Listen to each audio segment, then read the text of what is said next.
babe. Oh, hey. Come on. What are you working on? Oh, I know how much you love wind chimes. So I made you the greatest sounding one ever. Listen to that baby. Listen. We're hanging this one up. Really? Well, it's a beaut. That's not even funny. Let's get started.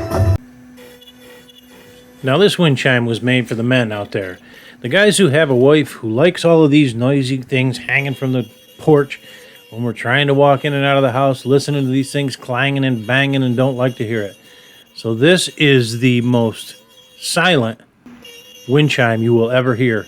It is the greatest thing that we have ever came up with here at the Hinkle shop. For all you guys out there that really wish your wife didn't like these things, you could get herself one of these. Cut out all the pieces on your CNC. We put the Onefinity to work here. It was easy to cut the pieces out. Using the bandsaw to separate the things loose. That is Sapelli right there. And I happened to choose the best piece I had. You can see it's full of defects and flaws in the side there.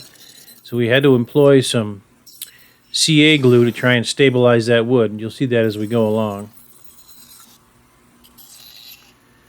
Don't trim the fingernails.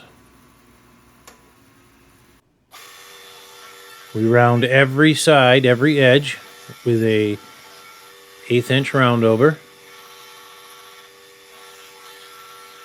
Smoothing everything. We don't want any sharp edges that will possibly make a sound when they hit that noisemaker hanging from the ceiling. Here you can see we're stabilizing with some dark CA glue. It'll give it a little character. We'll go through and we'll sand that off on the belt sander, make it as smooth as the wood surface, and none will be the wiser. It'll look like that. Alright, so the trick to this is a garden hose, obviously. We're going to take a garden hose and cut it to the lengths that we need to make the noisemakers, or the lack thereof noisemakers. We're going to slice down a piece of pine that we can slide down inside of the pieces of hose, because we want this thing to look good. We want the hoses to hang straight. We don't want them twisted and bent like a garden hose. We want them straight like a pipe. Which brings me to something I hate to admit, but if you wanted to substitute the hose and stick deal for, say, copper pipes, I'm sure you could make your missus or your girlfriend happy with these noisemakers. But here we go. We'll push these things down inside, making sure that they're flush, marking them, and chopping them off on the chop saw. Again, if you really wanted these things to be noisy and give yourself a headache on your back or front porch, you could put pipes in there instead of garden hose covers. So when you're making your wind chime, you want to use every advantage. This is a straight line. We need to drill some holes in here. Be sure to line up the flat with that line when you push this in, flush, then whip out your handy dandy ruler, and you're going to go down 1 inch from the end. Now let's see. Mark it right on the top of that white strip. Another great thing about this project is I got to use my new plastic 3D printed V-wedges on my drill press. Different angle, same process. If you have a 3D printer, I suggest you print yourself some of these things. They are awesome. Okay, all kidding aside, when you're going to round over corners on very tiny stuff like this, hold on to the ends, route the middle, and don't go anywhere near your fingers. Then cut off the square portions after you're finished. Oversize your stock. Keep your fingers away from that blade. And make your own routers. Routers? How about dowels? Make your own dowels. I'm going to put some CA glue in these holes and push the dowels all the way through to your bench. That way you know they're all seated and they're all the same depth in that star.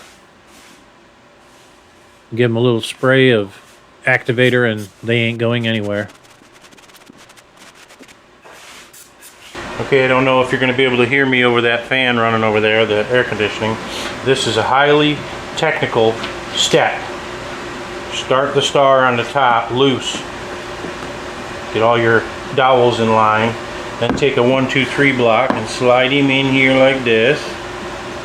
Then take your 2P whatever CA glue you choose. Put some dabs down in the hole. Probably should be using medium for this. And take your massive hammer and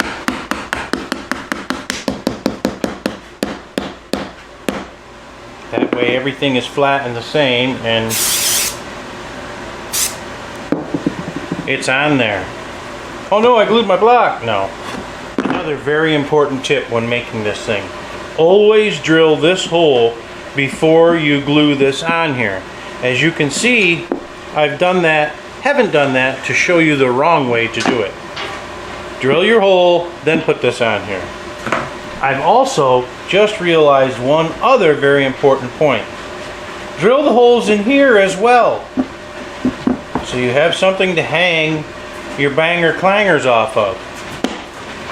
Mistake number 2, we can fix that though. What do you know? Made myself this overcomplicated jig to align my holes with.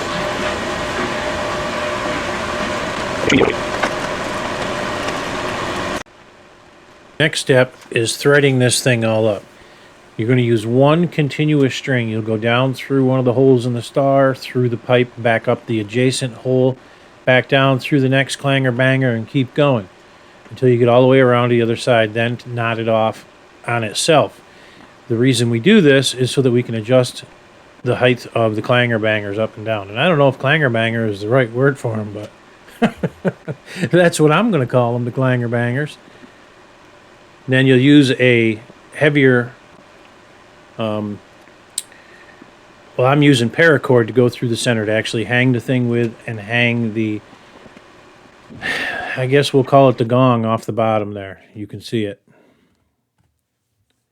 And I still can't hear anything from these things. They are the greatest wind chime that's ever been produced.